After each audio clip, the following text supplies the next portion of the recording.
This message is brought to you by Discover. Did you know you could reduce the number of unwanted calls and emails with online privacy protection, the latest innovation from Discover?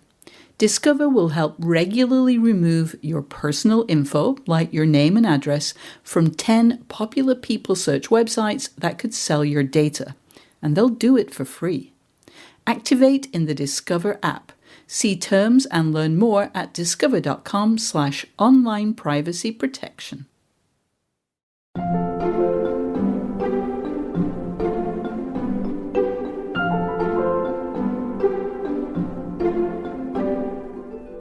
So many of the writers in our room have very close connections to teachers. We are people that have been impacted by these systems. We are people that are products of these systems. And, so I think we all sort of, just from jump, have a lot to say. Welcome back to Working. I'm your host, Karen Hahn. And I'm your other host, June Thomas. Hi, June. How are you? I am swell, thank you, Karen. I just ate some jammy Dodgers. I am loving reacquainting myself with the junk food of my youth.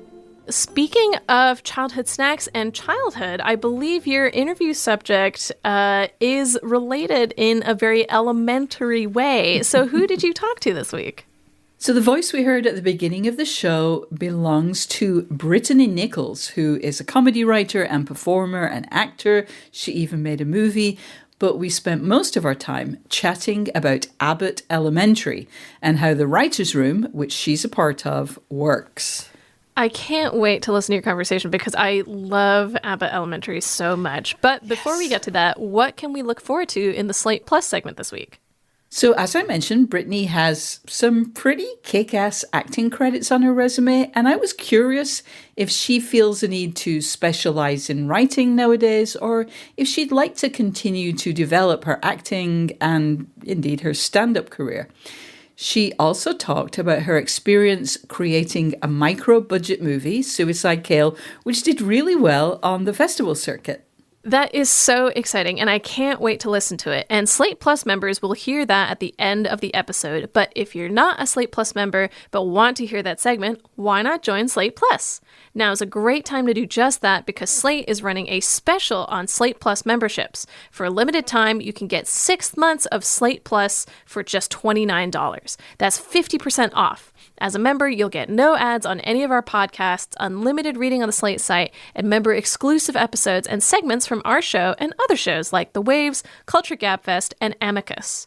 Slate's podcasts cover major news events from elections to social issues to historic court decisions. Our shows also discuss what makes a song a smash, analyze what's going viral, and decode cultural mysteries. If we've become a part of your listening routines, we ask that you support our work by joining Slate Plus.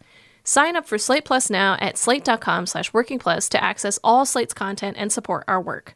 Again, that's just $29 for 6 months. This offer is good through October 28th, so sign up now at slate.com/workingplus. All right, let's hear June's conversation with Brittani Nichols.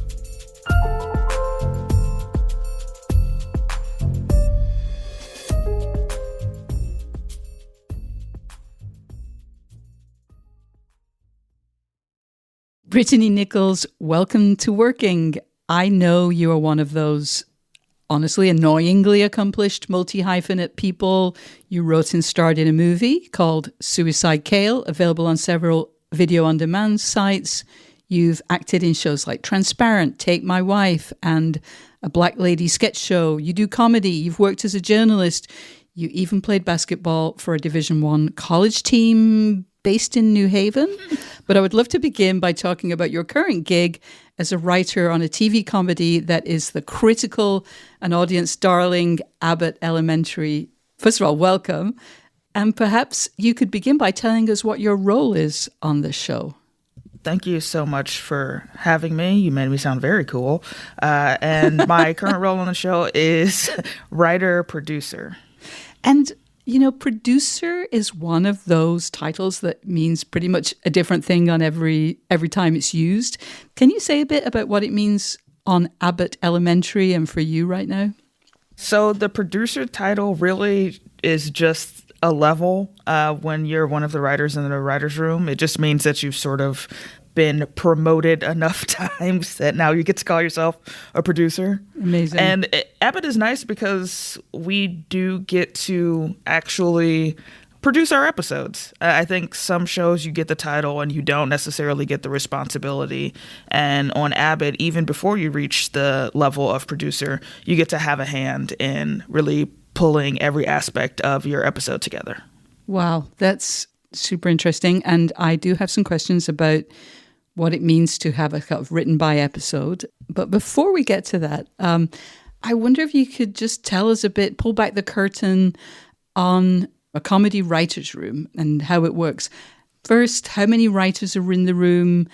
How far before the first episode of the season airs does the writer's room gather? Let's start with those two questions. So we started the last week of April. So we had been going for several weeks before we went into production. And one of the main reasons that we do so much work before we start production is because Quinta is the star of the show.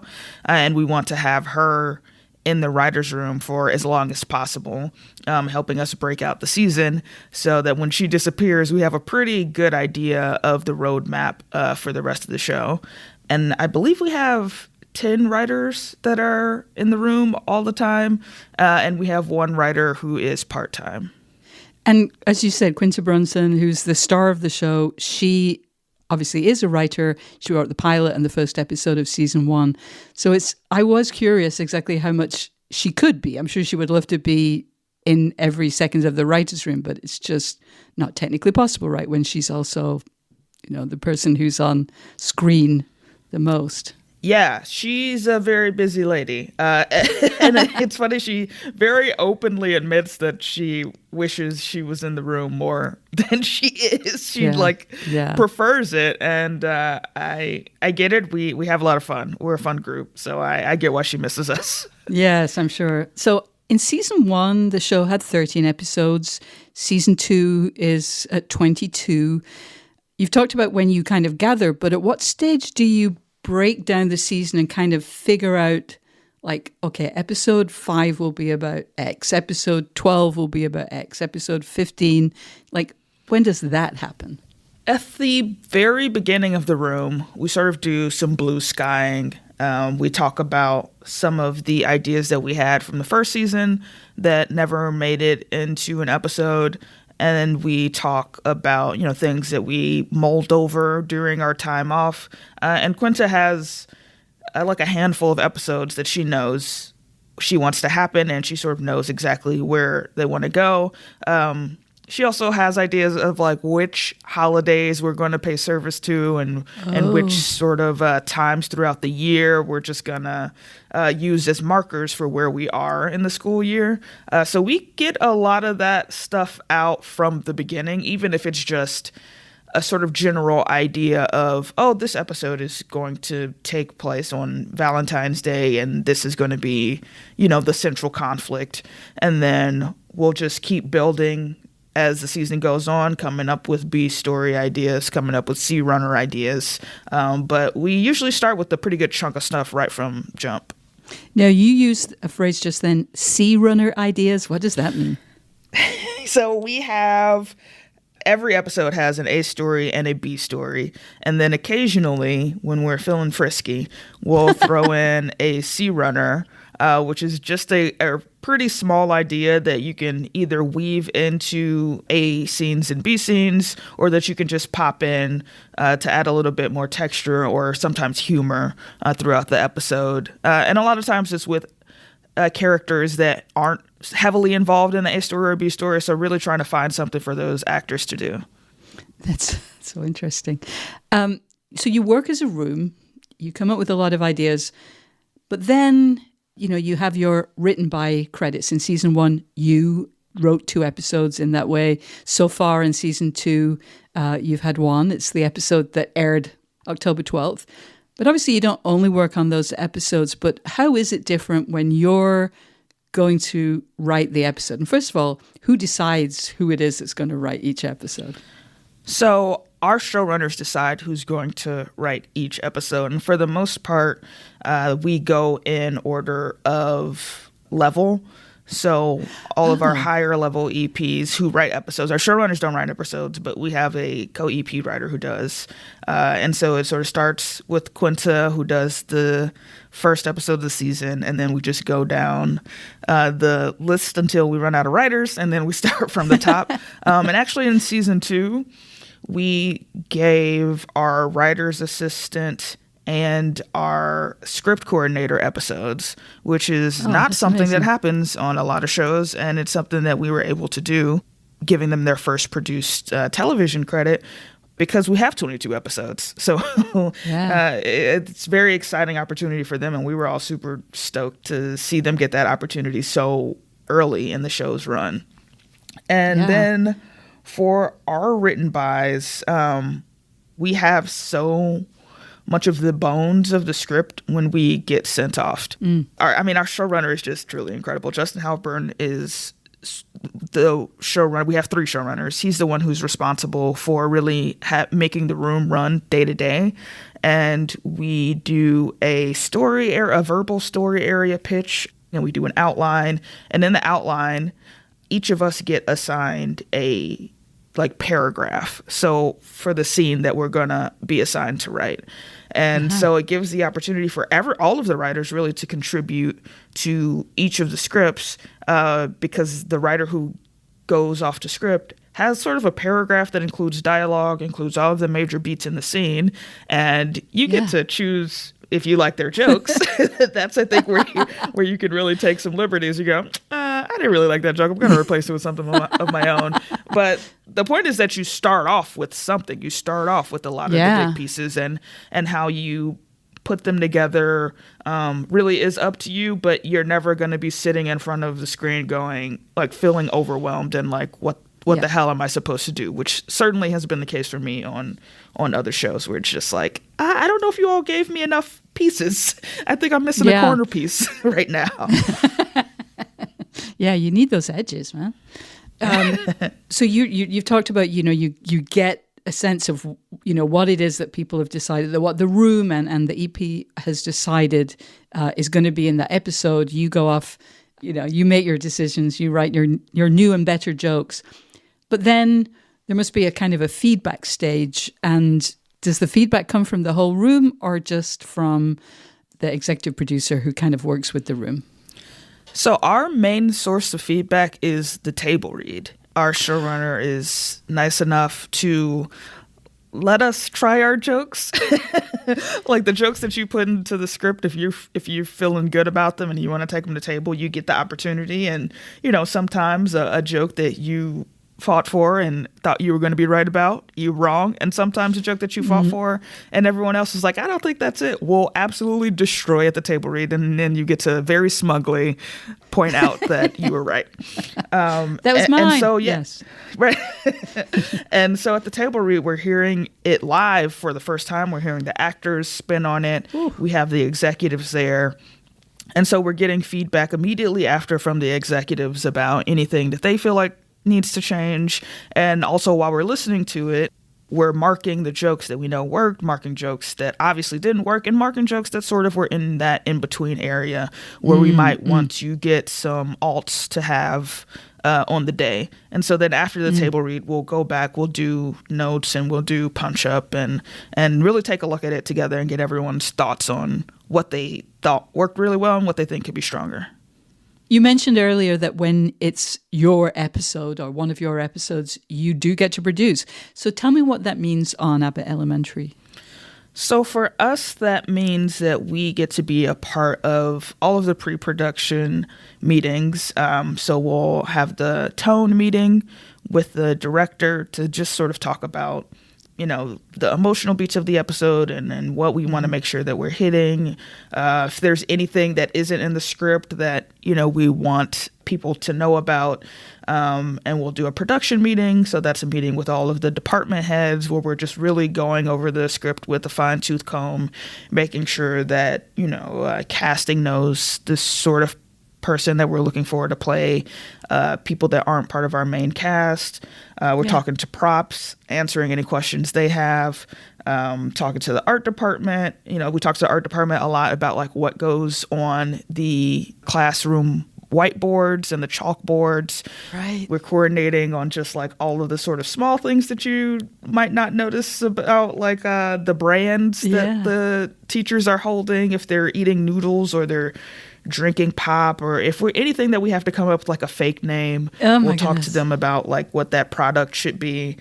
And then once we're shooting, that looks like you're on set for your entire episode. You're talking to the director about each of the scenes, making sure that, you're getting all of the coverage that you want, making sure that if you feel like a scene isn't working, you're talking to the director about how to fix it. Is it that a joke is falling flat? Is it that we actually are missing a little bit of sort of connective tissue that we'll then have to write on the day? And after, it looks like weighing in on our episode cuts. So we'll see the director's cut come in, and since we were on set, we'll be able to speak knowledgeably about, I think there's actually a better take, or, now that I'm seeing it, it feels like if we need cuts, we can lose this part of the scene. And do we have any options for this one joke? Could we swap a alt in instead of the scripted line? We really get to help build the episode in to match, I guess, the one that is living inside of our heads as writers. Right. Well, the thing that strikes me as you're, talking about all that, like, first of all, it does sound like you have amazing ownership and also, fantastic opportunities to learn by being just involved in all kinds of parts of the process. But it also seems like a lot of work. Mm-hmm. It sounds, though, that you prefer this way of working, and even though it's a lot of work, it's something that you want to do. Oh, absolutely. Because you want your episode to come out the best that it can. And I think that, a lot of people feel like they have ideas that are worthy of contributing, and you want to be able to do that. And we're also at a time, unfortunately, in the entertainment industry where writers aren't being given that opportunity, either because the rooms are ending before production starts, or because production is happening in places like Atlanta. We're not, as writers, being given the opportunities that I think that we deserve and that we're entitled to as the writer of the episode. And it's also becoming a hindrance for people that are trying to rise through the ranks of writer, because, if you're going to have the title of producer, but yet you've never been on set to produce your own episode, that's something that, unfortunately studios can use against you and say, well, are you deserving of this title bump when you haven't actually done that work? And you're like, well, studio, that's because you were unwilling to pay a writer to do the entirety of their job. We feel super lucky that we get this opportunity. And, I think we as writers are doing what we can to fight for writers on other shows that haven't been given that same chance, and really letting people know how valuable it is and how much we really do care about being able to do it. That makes me think of one of the things that I've wondered about, as generally speaking, as you watch a show, you don't tend to think about the creation of it. But, I'm very conscious watching Abbott Elementary, which obviously is an amazing show, that it's more even than most comedies. It's about a set of characters, how they understand themselves, how they understand each other, how they interact.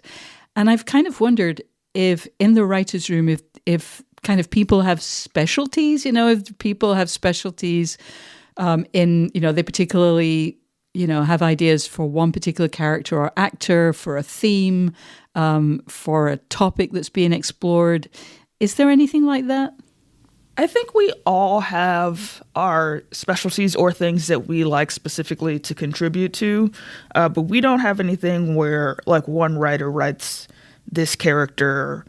We all really get to contribute to all of them, and it's truly a testament to how strongly drawn the characters were in the pilot, is that from episode 2, we all had a pretty good idea of what each of these people sounded like, and they're very unique. So We don't even run the risk of, sort of pitching a line and going, oh, that could go in either Barbara or Melissa's mouth. It's really when you pitch something, you know exactly who it is going to be saying it and what their point of view on all these various situations are.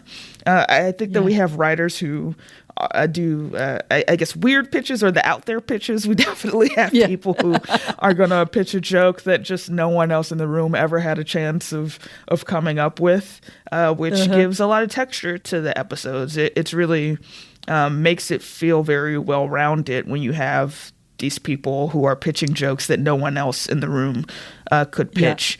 I think we have our writers who definitely like to write the more romantic stuff and like to, write a little bit of the relationship pieces. And we have, I like to sort of write some of the more emotional beats and some of the storylines that are tying to larger ideas outside of Abbott and connect it to like the cultural moment that we're in. But we can sort of do it all. And you sort of have to in the way that our room is laid out. You really can't. There's no hiding in our room. We'll be back with more of June's conversation with Brittani Nichols.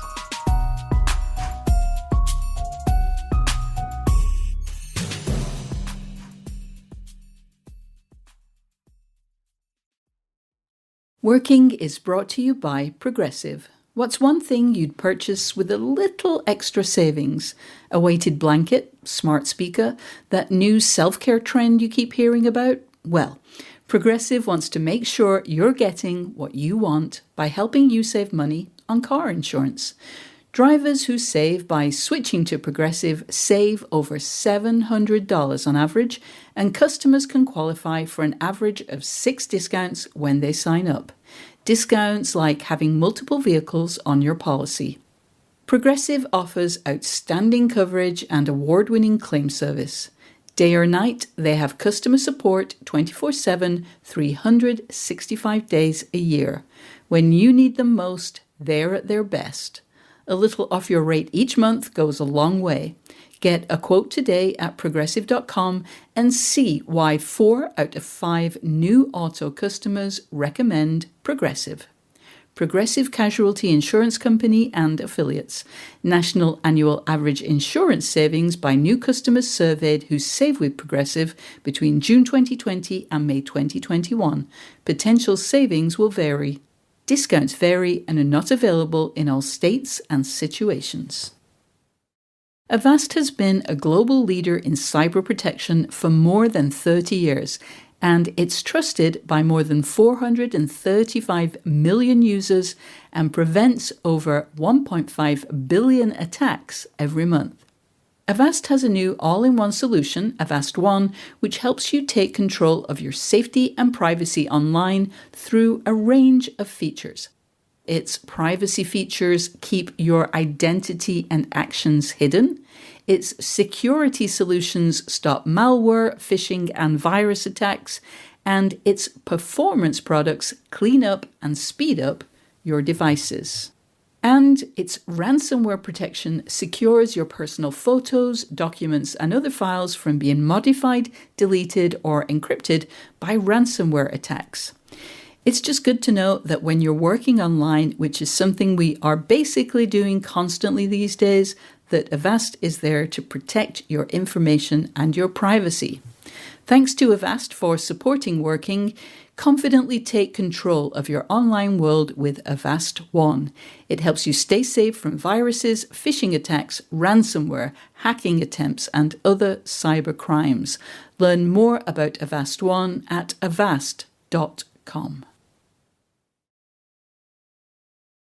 Listeners, we want to hear from you. Whether it's to ask us for advice on a creative problem, tell us a guest you'd like to hear on the show, or share your own creative triumphs, drop us a line at working@slate.com or give us a ring at 304-933-WORK.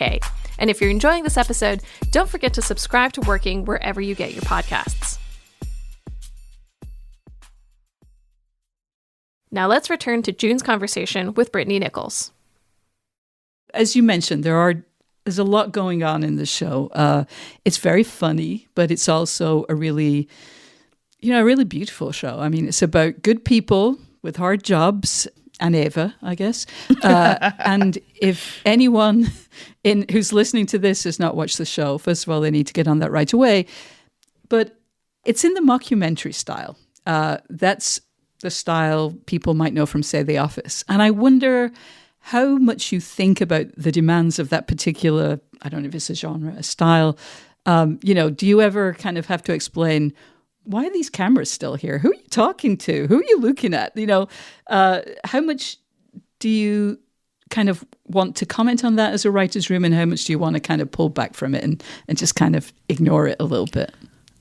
For us, I don't think we have the desire to ignore the cameras. I think we have a developing relationship with the cameras. I think the longer that they're in the school, you'll see that the relationships between characters and the camera operators change.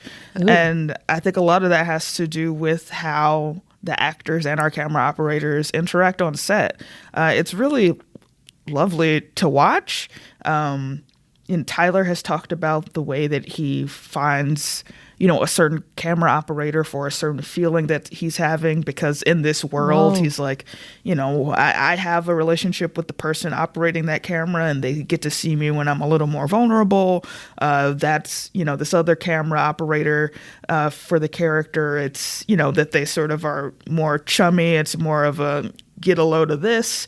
And for us as writers, we're finding different ways to acknowledge the cameras and weave in little jokes and, sort of show that the longer that this documentary crew is in the school, the more access they're going to get, the more comfortable people are going to be with them, and really building that relationship the same way that we're building the relationships between any of the other characters. It's something that is growing and ever changing, and that there's tension and things you want to hide and things you want them to catch specifically. It's all a dance, and to us it feels like a real part of the show. Like, I think it's a different show without the camera crew. Yeah. I don't think it's as easy as you lift them out and you can just keep going. I think that we really try to make it so that you understand why we've chosen this particular style of comedy.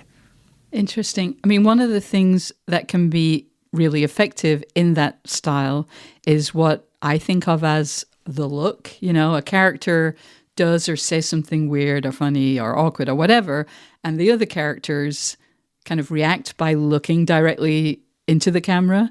And I'm curious if there are any limits that you put on yourselves on how much of that kind of business you can do in any episode.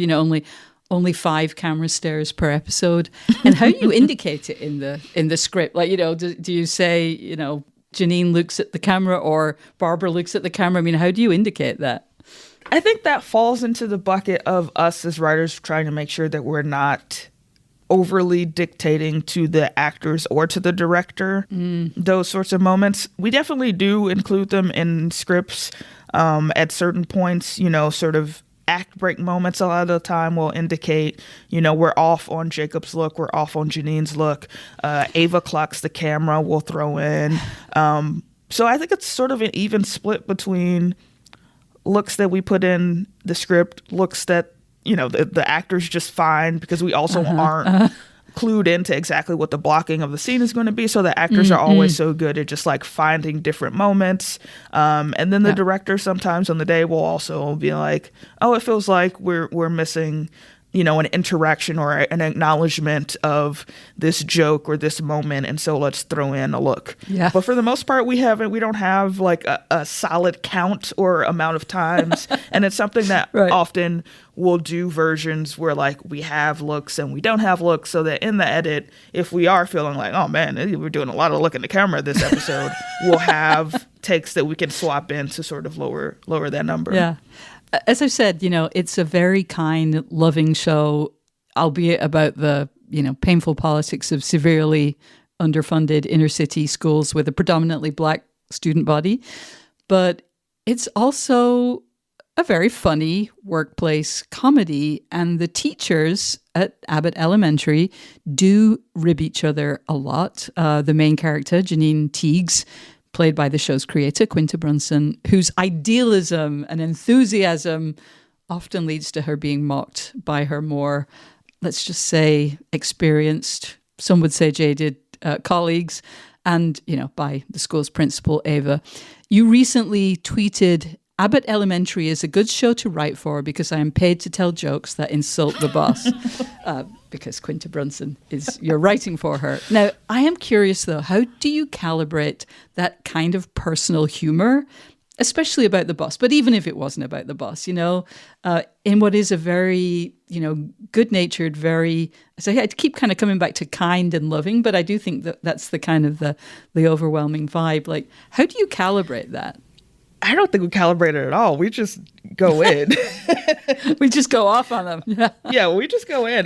Quinta has never pushed back on any joke that we've told about Janine.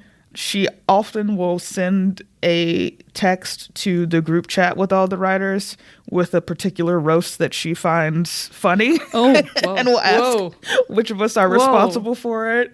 Yeah. And it's just because she's just like, this is really, really funny. Not that she is, personally offended at all. And I think it's also because, we're either making fun of her height, which she knows she's short, or we're making fun of something that is specific to Janine and has nothing to do with Quinta, because they're very different people. Yeah. Quinta is not the, ray of sunshine, eternal optimist, everything will work out. And she's not, I'm not saying she's a pessimist or anything, but she's not Janine. And so it's very easy to separate that we are talking about Janine and not Quinta.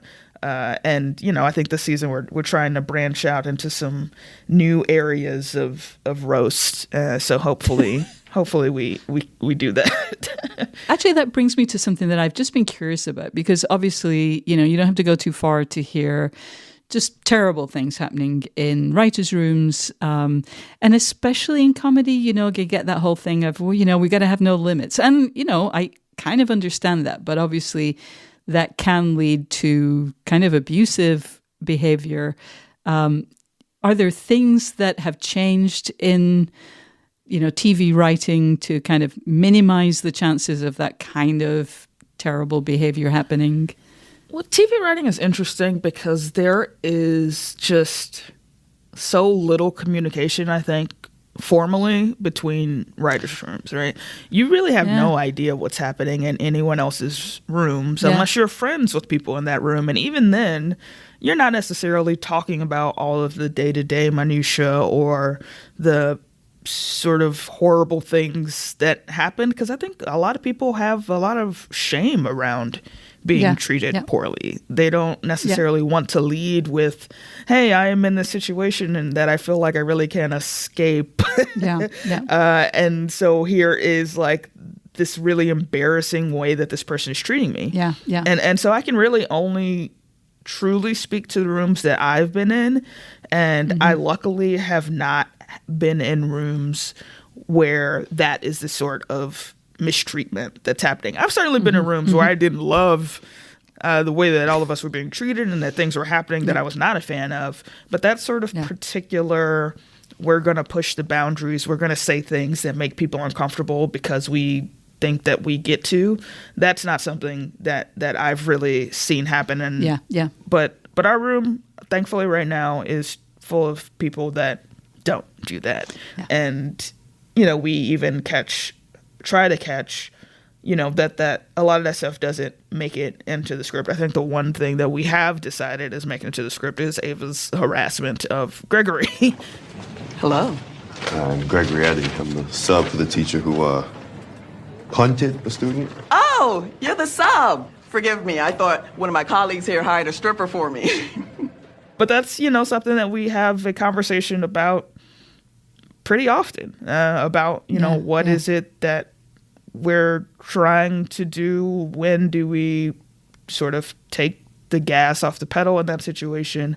What is it, teaching us about sort of the lack of accountability and in all of its different ways without being, really dark about it. It's still something that is a real part of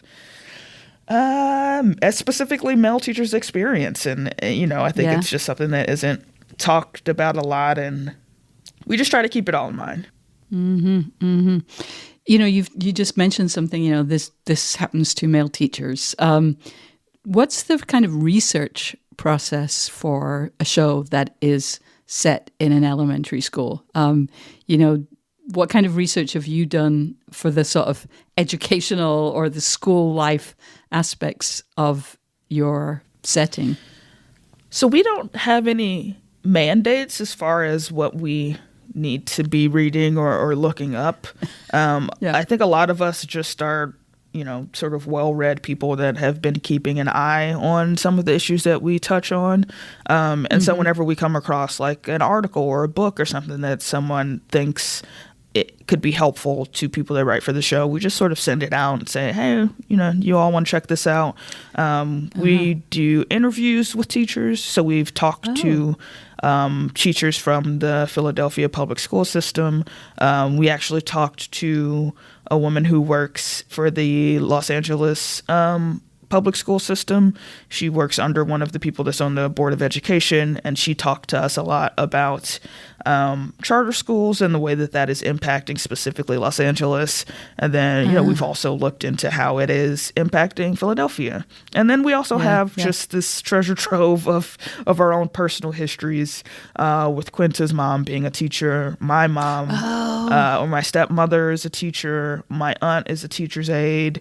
I've done a little bit of teaching when I was in college. So many of the writers in our room have very close connections to teachers, and even the actors. A lot of them have family members that are teachers. And so it's, luckily it's one of those things where it's like almost everyone has been to school. It's not hard to come up with scenarios and situations that you yourself have faced. I went to a underfunded Black public school. I saw firsthand and grew up firsthand with a lot of the things that we're tackling in the show. So, we do some research, but it's one of those things where, we are people that have been impacted by these systems. We are people that are products of these systems. And, so I think we all just from jump have a lot to say. Yeah, yeah. If I look at your writing credits specifically in IMDb, you started on LGBTQ themed shows, and you've kind of moved toward more general shows. And I don't mean to suggest that they're completely straight. A Black Lady sketch show, which you worked on, certainly had some amazing queer sketches, things that I never thought I would see on television. So props for that. And at least one of the main characters on Abbott Elementary is gay. But, the show's appeal is broad. And I wonder kind of how that makes you feel. Is it your sense that as you progress in your career, you'll spend less time on queer content? I mean, I think that a lot of the reason that happened is just because that's who wanted to hire me. I think those are the people who were making sure that their rooms were diverse. And a lot of the people that I knew happened to be people that were from the queer community, because I'm a member of the queer community. I was on Transparent for a few episodes, and that happened because I ran into Soloway, the creator of that show, just like at a Pride event, and someone introduced me and was like, Brittany's really funny. We just did this Funny or Die video together. She's hilarious. You should put her on the show. And the next week, I just had an offer in my inbox for this recurring role in Transparent, because we just happened to be occupying the same space for a few minutes at one point. Right. So I think it's just such a socially driven industry that, sometimes that does happen. And I think a lot of it also was what the industry was sort of dictating and saying and telling me, which was that, you are a Black queer person. That's what you can write for. I don't think that straight white men really get that same sort of dictate of that is what you are meant to do here. Those are the people that you can write for. But unfortunately, I think when you're a person of color or you're a queer person or a disabled person, that's the only time that people think of you. It sort of became a self-fulfilling prophecy almost. I got into television because I wanted to write for sitcoms. I was watching Community and 30 Rock and Happy Endings and Parks and Rec. And that was the sort of show that I wanted to write for. And then all these streaming services came out and they were like, you're a Black genderqueer lesbian. HBO Max is where you must go. Like, it sort of was like, you have to live on the internet. And it's been nice because Abbott is, I think, undoing a lot of that for a lot of people. They're seeing how diverse our room is, and that the people in our room don't, sort of match or map one-to-one on our characters. It's just people that are good comedy writers and have a unique voice that can work for the show. And I really like that. I don't think that I have a desire to be quote unquote mainstream or to write for shows that don't have people that share any identity markers with myself. It's just nice to sort of not be put into a box and to not put myself into a box. Yeah.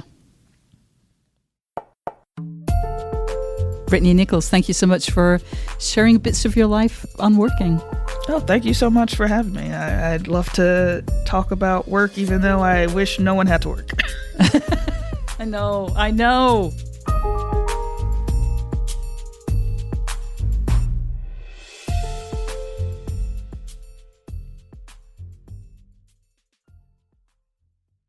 This message is brought to you by Discover.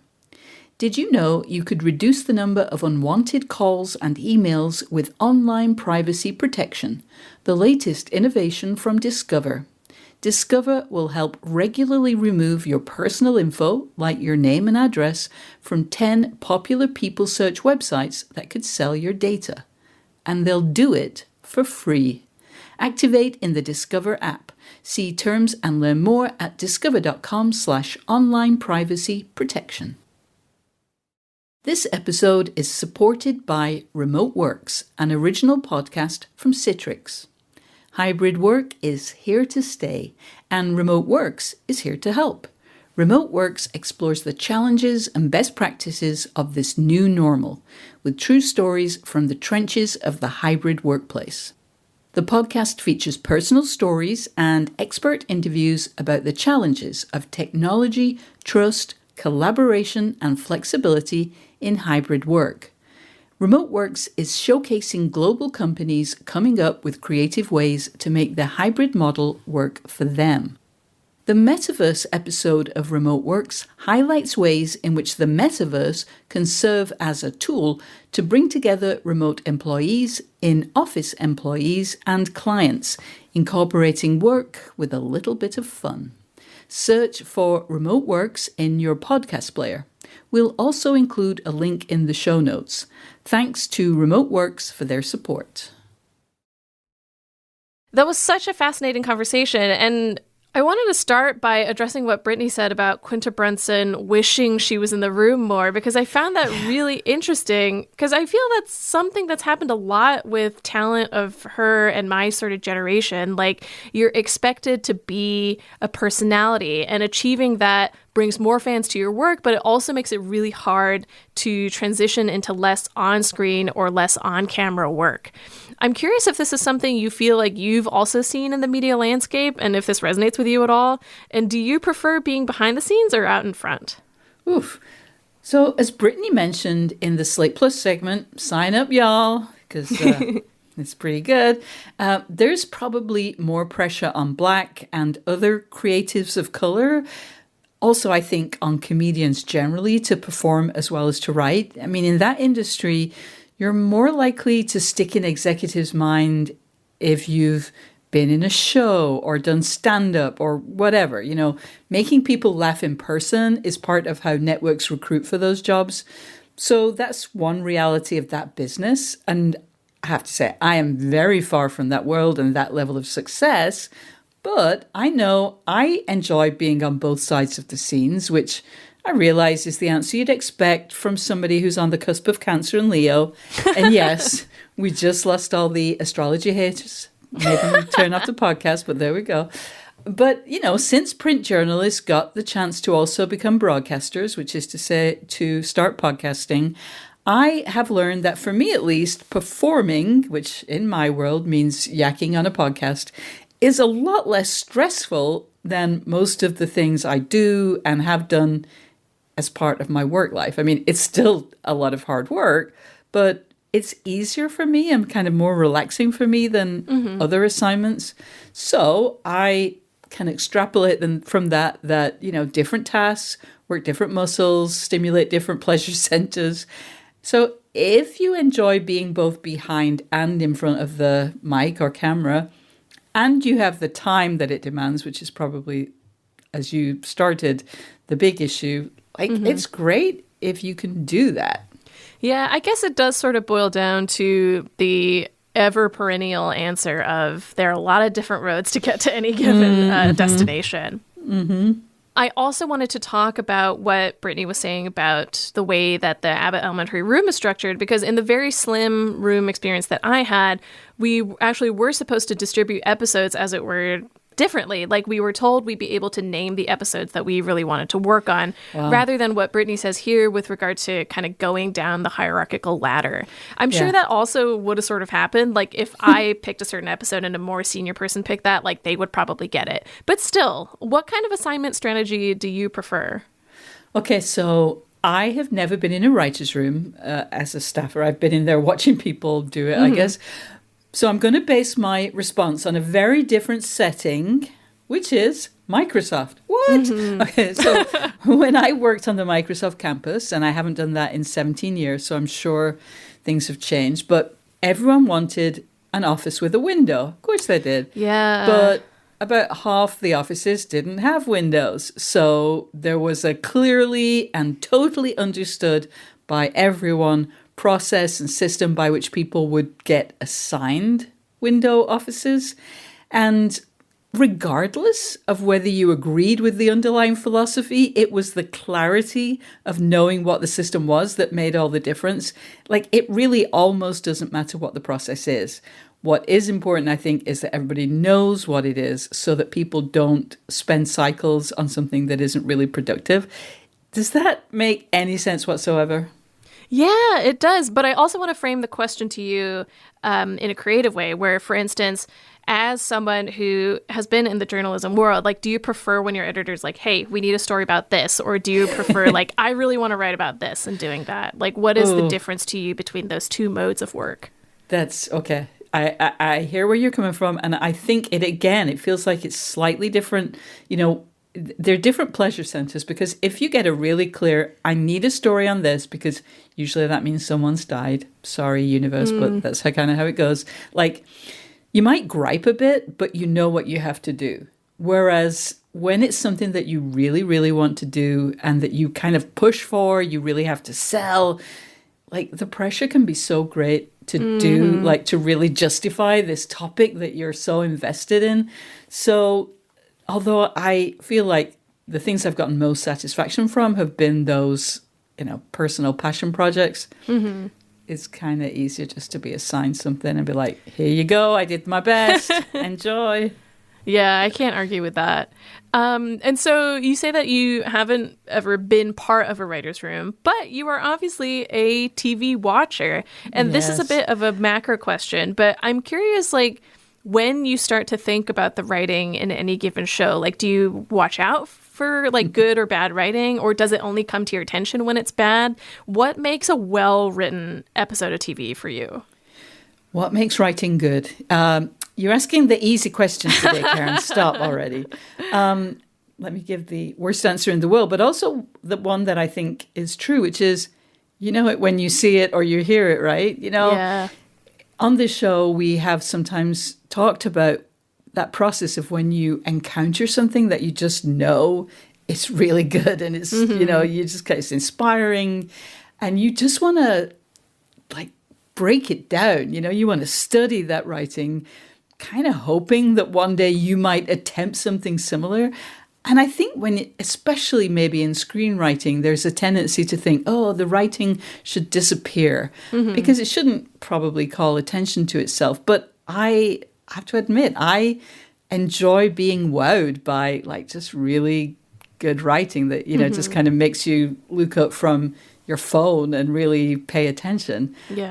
Before I spoke with Brittani, I watched her season 1 episodes again. And she wrote an episode where Barbara, who's the most experienced, the most respected teacher at Abbott Elementary, has to take advantage of her connection with someone she knows from her church. And in those conversations, Barbara, like, became a different person. And, you know, Cheryl Lee Ralph, who plays Barbara, she's an amazing actress, so obviously she changed the way she spoke or the way she carried herself when she was in those scenes. So that made a difference. But Brittani knew that character well enough that she understood the ways that Barbara's vocabulary would change and her tone would be different when she was, having a conversation with a sister congregant. And that kind of stuck out to me, but in a way that like impressed me. It wasn't, it didn't kind of spoil what was going on it just kind of added to my enjoyment. So, definitely good writing. I like to applaud it. It doesn't pull me out. Bad writing, I mean, you just watch it once, right? Unless it's bad enough to be amusing. But yeah. Another thing that you guys talked about was a problem that exists to varying degrees in every industry, which is speaking up about something you might not like about your workplace. It's really, really hard to handle those things at work because it's a space that should technically be separate from your personal life. But at the same time, you can't cordon off creativity in that way either. And negative things that happen at work will often affect you outside of work too, and probably in your next jobs as well. Exactly. How do you deal with a work problem?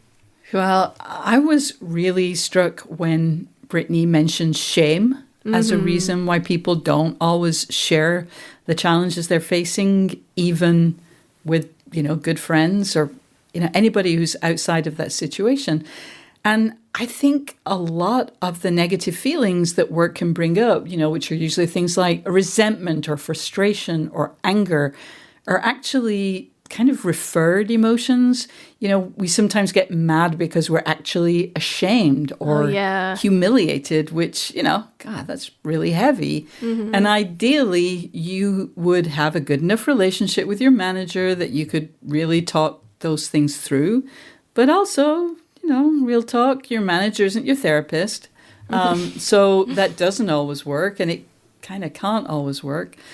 So, huge issue. And we're often incentivized to kind of compartmentalize those feelings, stifle them, especially the higher up the career ladder we climb. But I guess my go-to tactic in that kind of situation is to try to think of a solution, or preferably plural solutions, partly, to try to help in solving the problem. But also, I think that if you put yourself on that path, you can kind of move away from just marinating in the feelings. Again, not quite to squash them, but just to try to just kind of, it never feels particularly productive to just, be too attached to them, especially if it's shame or embarrassment. Yeah, unlike a good steak, feelings shouldn't marinate.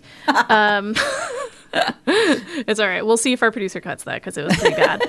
And here's another question that I wanted to bring up, sort of about feelings within a workplace. What Brittani said about being essentially pigeonholed as a writer is something that really resonated for me. And the tough part of it, I would say, is that it's not necessarily your choice as to when you get to break out of that mold or when it stops happening to you, because sometimes it won't.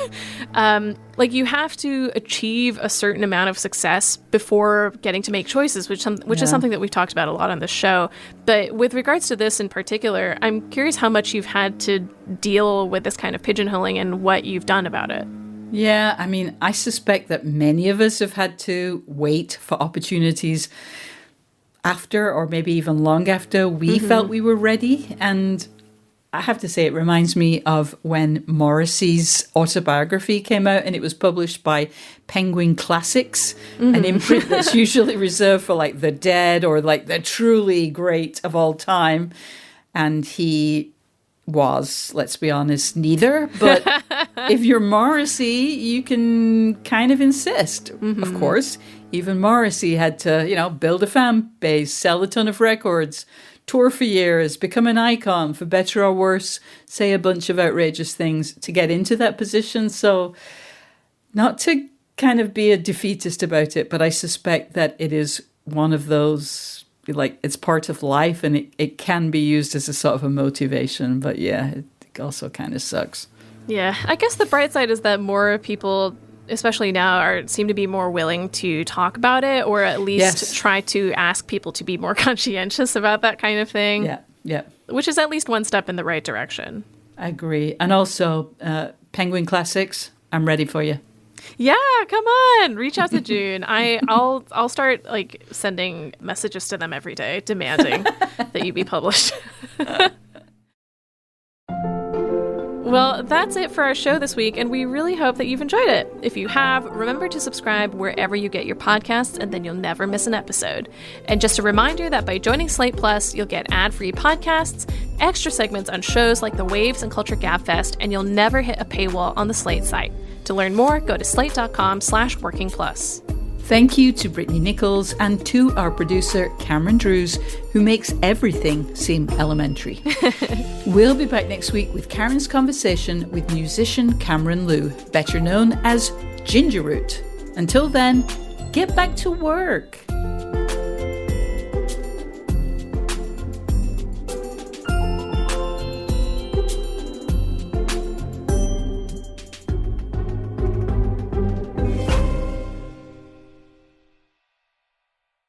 This message is brought to you by Discover. Did you know that you could reduce the number of unwanted calls and emails with online privacy protection? The latest innovation from Discover. Discover will help regularly remove your personal info, like your name and address, from 10 popular people search websites that could sell your data. And they'll do it for free. Activate in the Discover app. See terms and learn more at discover.com/online privacy protection.